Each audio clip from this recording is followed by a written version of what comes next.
Kembali lagi di channel Jago Listrik. Pada video sebelumnya kita udah bahas kalau tegangan tidak stabil bisa merusak peralatan listrik di rumah kita. Nah, untuk mengatasi tegangan tidak stabil, salah satunya kita bisa pasang stabilizer di instalasi rumah kita. Sehingga tegangan yang masuk di rumah kita yang awalnya tidak stabil, dirubah stabil oleh stabilizer. Sehingga peralatan listrik kita aman dari kerusakan. Jadi kali ini kita akan bahas stabilizer itu sendiri, dari jenis-jenisnya, bagaimana penentuan watt stabilizer, cara pasangnya, dan kita akan bahas juga komponen-komponen di dalam stabilizernya secara lengkap tentunya. Jangan lama-lama, langsung aja kita mulai. Cara pasang stabilizer simple aja seperti ini, terdiri dari kWh meter, stabilizer, ohm saklar, dan beban. Kenapa pakai ohm saklar? Karena kita punya dua jalur. Jalur bypass tanpa stabilizer digunakan jika tegangannya stabil, dan jalur stabilizer digunakan jika tegangannya tidak stabil. Pada saat tegangan tidak stabil, tuas ohm saklar bisa kita posisikan pada posisi ini. Jadi sumber tegangan tidak langsung ke beban, lewat stabilizer dulu. Nah, pada saat tegangan stabil, tuas ohm saklar kita bisa arahkan ke jalur bypass, sehingga sumber tegangan dari kWh langsung ke bebannya tanpa stabilizer, karena tegangannya udah stabil.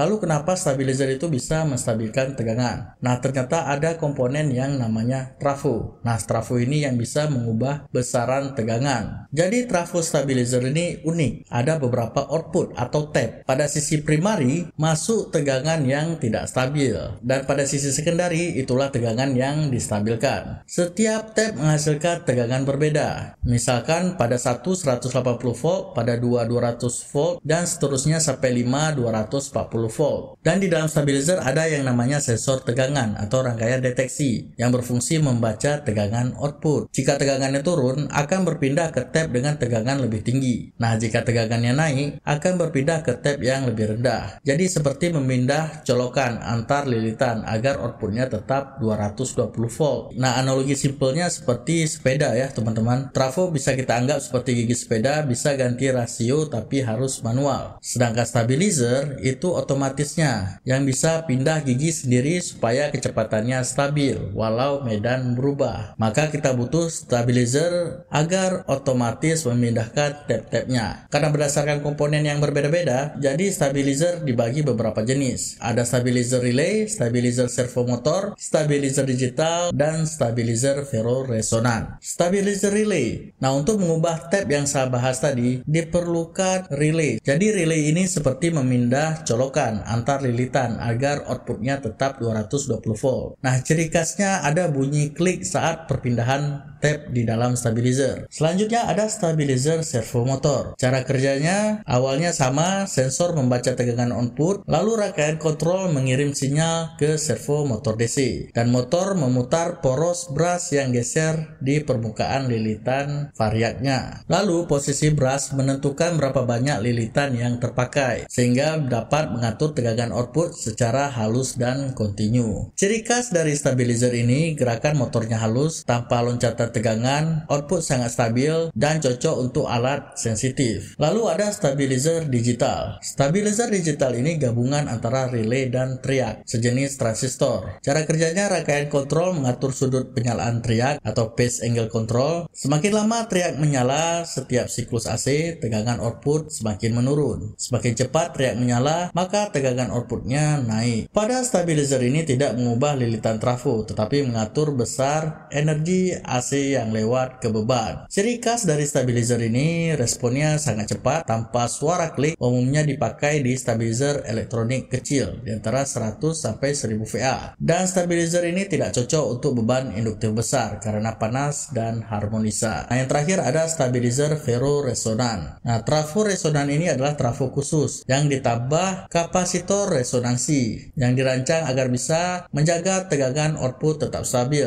tanpa perlu relay, motor servo, atau tap switching. Jadi trafo ini punya lilitan utama sebagai sumber PLN, lilitan sekunder utama ke beban, dan lilitan sekunder resonansi plus kapasitor yang berfungsi menjaga kestabilan tegangan. Lalu bagaimana sih menentukan daya stabilizer sehingga cocok dengan beban di rumah kita. Cara penentuannya seperti ini. Misalkan di rumah kita ada peralatan kulkas, TV, lampu. Totalnya 350 watt. Jadi kita harus gunakan cadangan daya sekitar 25-30% untuk antisipasi lonjakan arus awal ya teman-teman. Jadi total daya stabilizer, total beban dikali 1,3 yang cadangan daya tadi. Nah, hasilnya 455 watt. Nah, kita udah dapat wattnya, lalu kita konversi ke VA. Cara mencari VA seperti ini. Daya beban yang tadi dibagi dengan power factor atau COSP. 455 dibagi 0,8. Hasilnya 569 VA. Nah, stabilizer yang di atas mendekati 569 VA, ada stabilizer 1000 VA atau 1 kVA. Jadi kita bisa menggunakan stabilizer 1 kVA untuk beban 350 watt. Oke, sekian video kali ini. Apabila teman-teman ada tambahan, silahkan komen di bawah dan sampai jumpa di video selanjutnya. See you teman-teman.